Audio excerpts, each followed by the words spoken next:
رنگو نور کی بارش ہر جا، رحمت ہی رحمت ہے ہر پل، ہر مسجد ہر گھر میں رونق، برکت ہی برکت ہے ہر پل، کر لے اپنی بخشش کا اس ماہ میں کچھ سامان،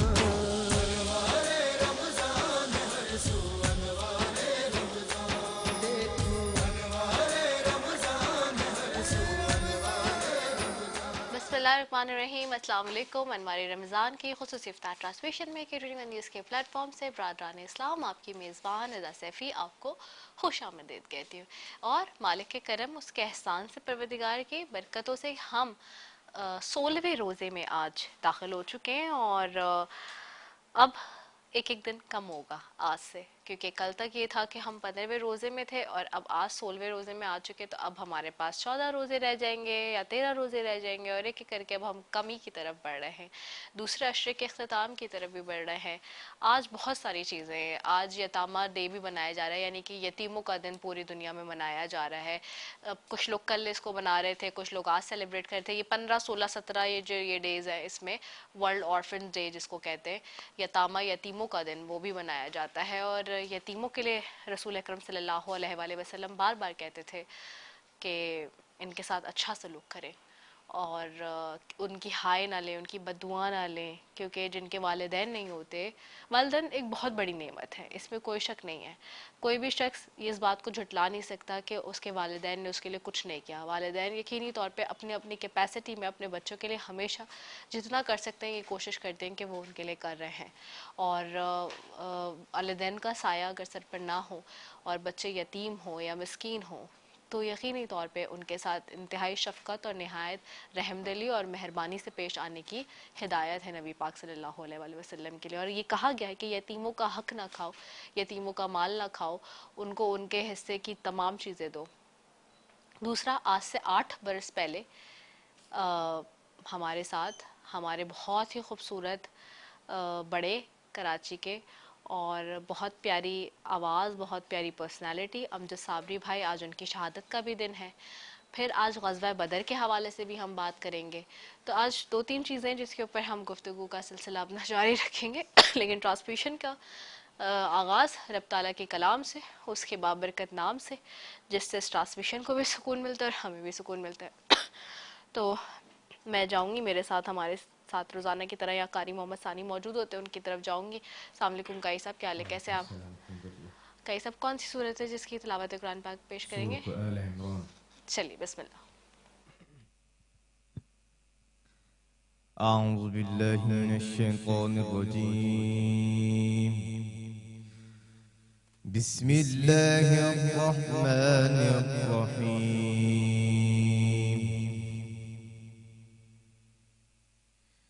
متاع قلیل ثم مأواہم جہنم وبئس المہاد۔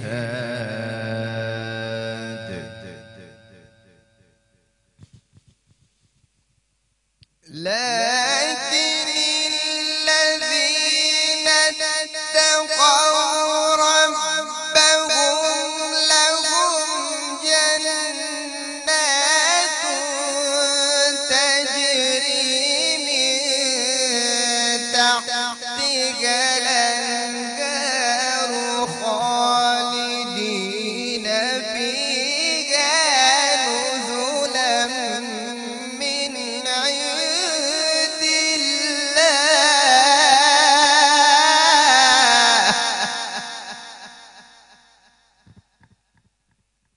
وما عند اللہ خیر للأبرار۔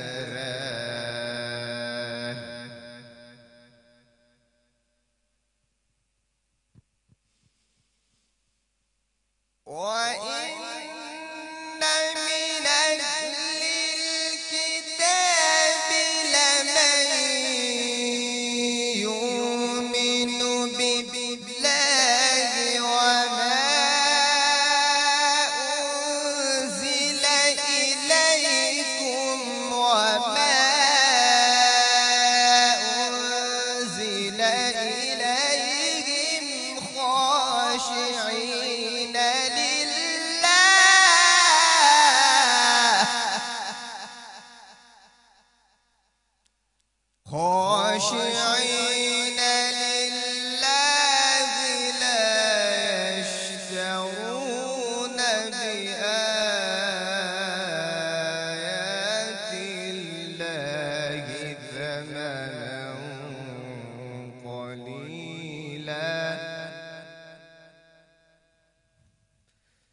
أولئك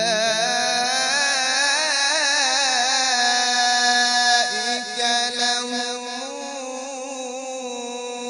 أجرهم عند ربهم إن الله سريع الحساب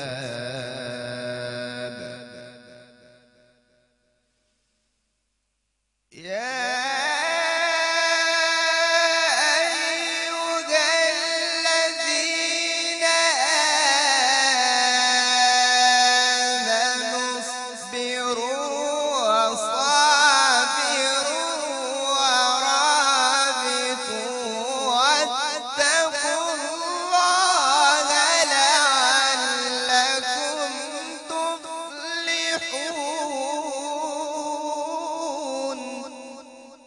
صدق الله العلي العظيم سبحان اللہ سبحان اللہ جزاک اللہ. بہت ہی خوبصورت انداز میں اور بہت ہی خوبصورت آواز قاری محمد ثانی صاحب کی، اور سورہ آل عمران کی ہم تلاوت قرآن پاک سماعت کر رہے تھے. ناظرین آگے بڑھتے ہیں، اور آج جیسے میں نے کہا کہ 3 چیزیں ہیں جس کے اوپر ہم ڈسکس کریں گے، لیکن جہاں ڈسکس کریں گے وہیں پہ جہاں آج غزوہ بدر کے اعتبار سے ہم نے بات کرنی ہے، غزوہ بدر کہہ رہی ہوں، آج ہم خلیفہ سوئم پہ بات کریں گے، ہم حضرت عثمان رضی اللہ عنہ کے حوالے سے، اور کیونکہ ہمارے خلفۂ راشدین پہ ٹاپک چل رہے تھے تو آج ہم ان پہ بات کریں گے، اور کل ہم غزوہ بدر کے حوالے سے بات کریں گے. پلس آج ہم بات کر رہے ہیں یتامہ کے دن کے اعتبار سے بھی، اور امجد صابری بھائی کی بھی آج شہادت کا دن ہے، اس پہ بھی بات کروں گی. مگر ٹرانسمیشن کے سلسلے میں جہاں خداوند تعالیٰ کا ذکر ہو، ذکر مصطفیٰ صلی اللہ علیہ وآلہ وسلم نہ ہو، ایسے کیسے ہو سکتا ہے؟ اس کے لیے میرے ساتھ نعت خواں مریم ذیشان یہاں پہ موجود ہیں، ان کی جانب بھی جاؤں گی. مریم کیا حال ہے، کیسی ہیں آپ؟ آج کون سا کلام ہے جو تیار کر کے لائیں گے؟ چلیے جی چلیے. دل و نگاہ کی دنیا نئی ہوئی ہے، دل و نگاہ کی دنیا نئی ہوئی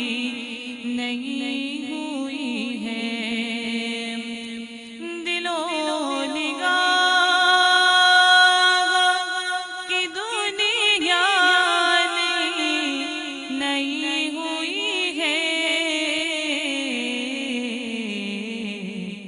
دل و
یہ سر اٹھا